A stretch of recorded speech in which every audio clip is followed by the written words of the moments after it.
I didn't ask because I wanted an open relationship. Asked because I wanted a reaction. I wanted him to get jealous. To get territorial.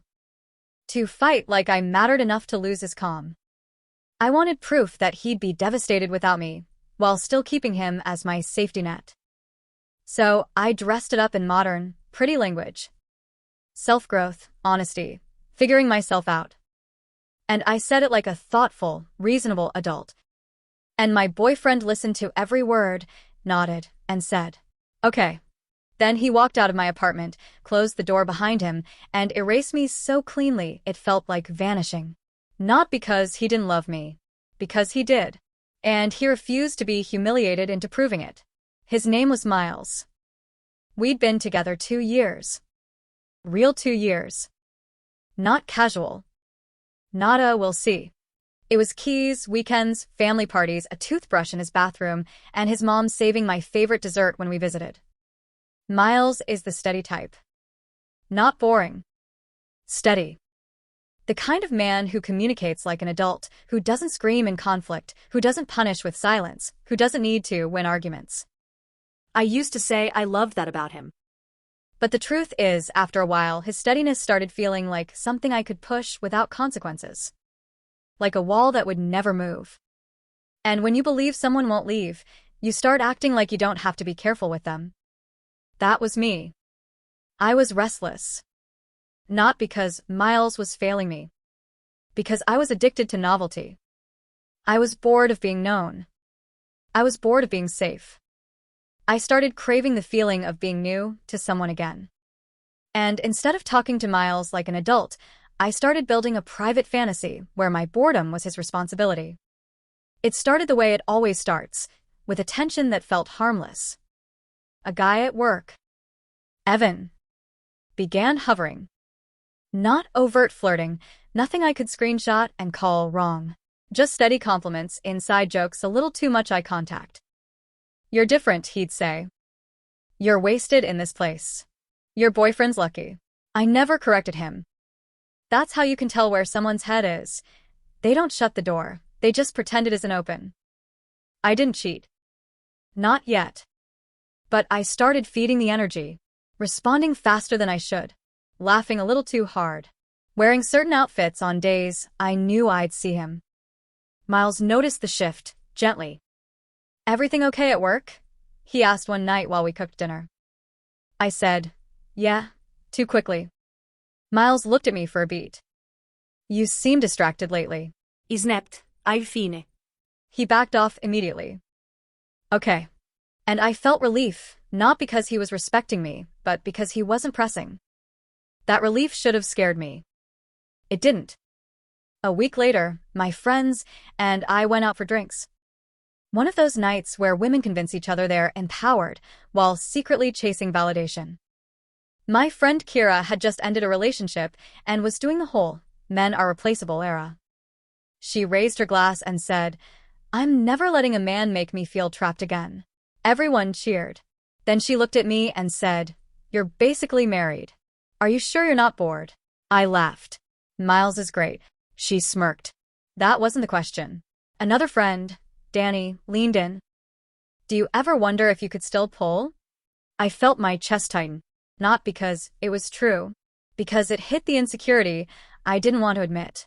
That being chosen long-term sometimes makes you feel less valuable socially.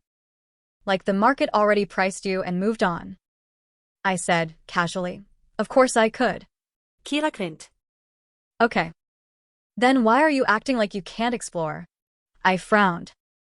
"Explore what?" Kira waved her hand like it was obvious. "Life. Options.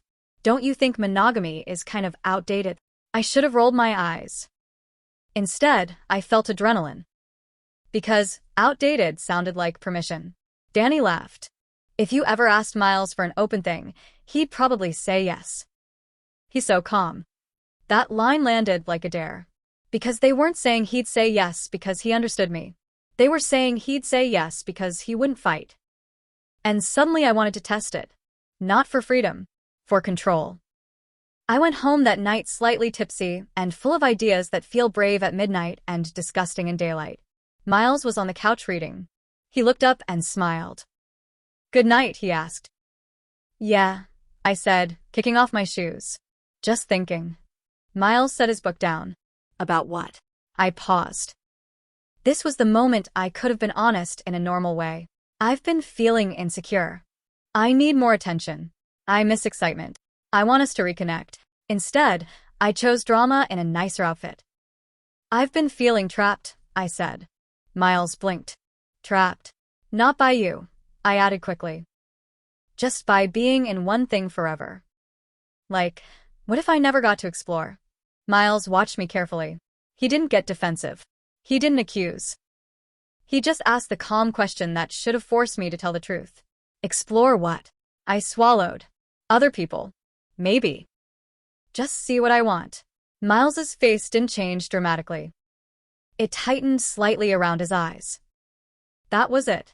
You want to date other people," he said evenly. "I want to be honest," I said, clinging to the noble framing. "I don't want to cheat. I want permission." There it was. The line. I expected him to argue. To ask what he did wrong.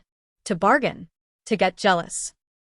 Miles just sat there, looking at me like he was watching me step off a ledge. Then he said, calm as a gavel, "Okay." My stomach fluttered with smug relief. See? I thought. He'll do whatever I ask. I pushed because I wanted more reaction. "So, you're fine with it?" Miles nodded once. "If that's what you want, you can do it." I felt that rush.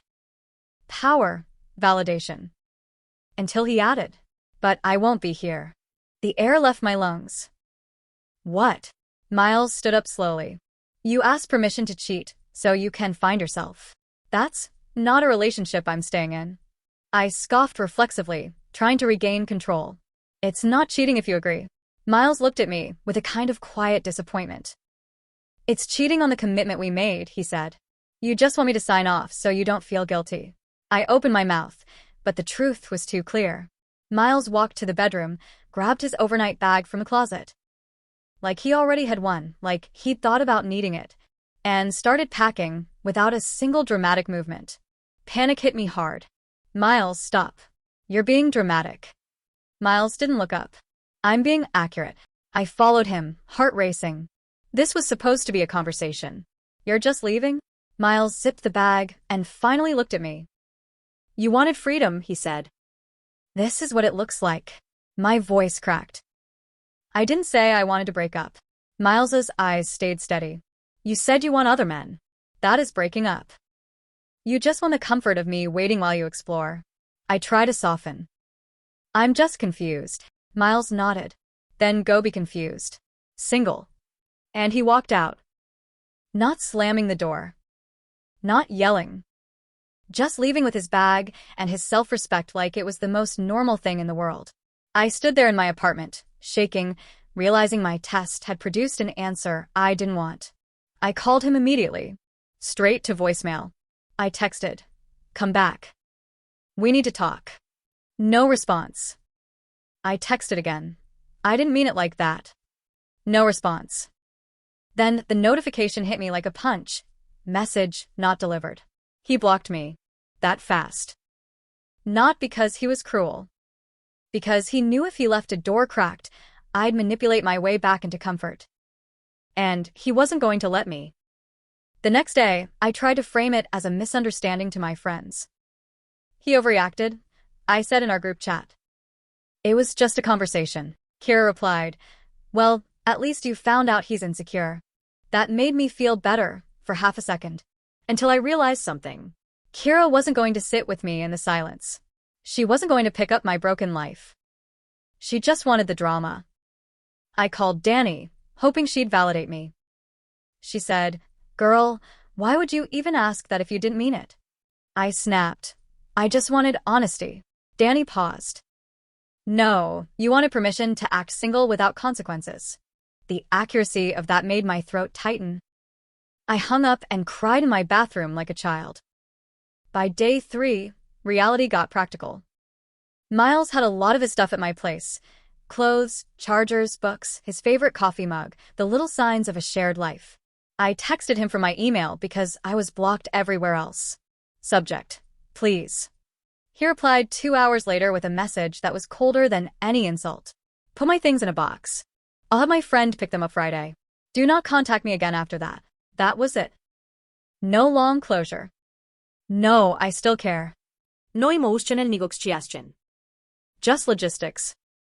The kind of response that tells you the person is done grieving in front of you.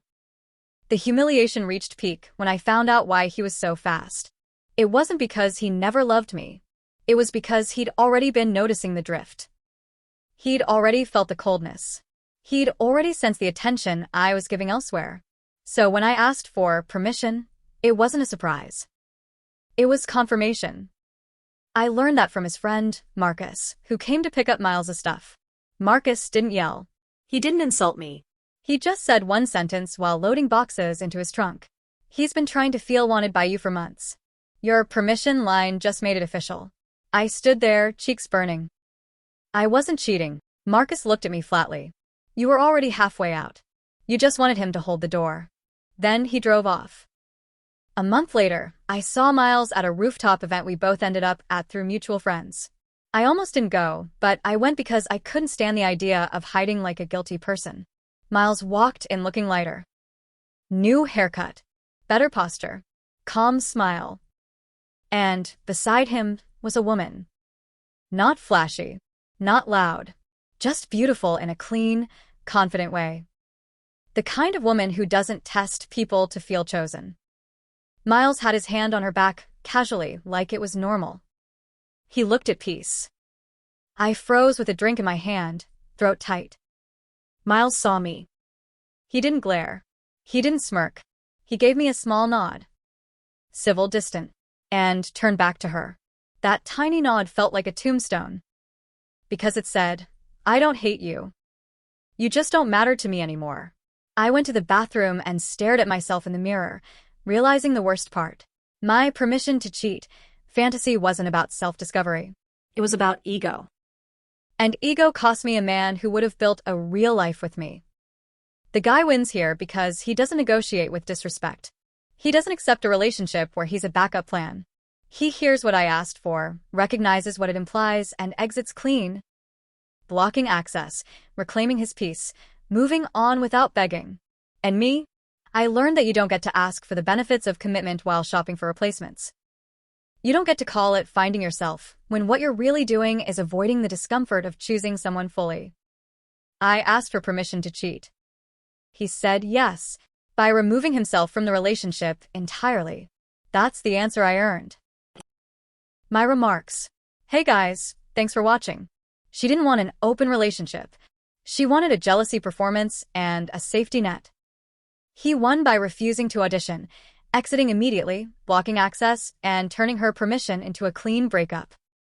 If someone asks to act single, the most self-respecting response is to let them. Single. Subscribe. More tomorrow.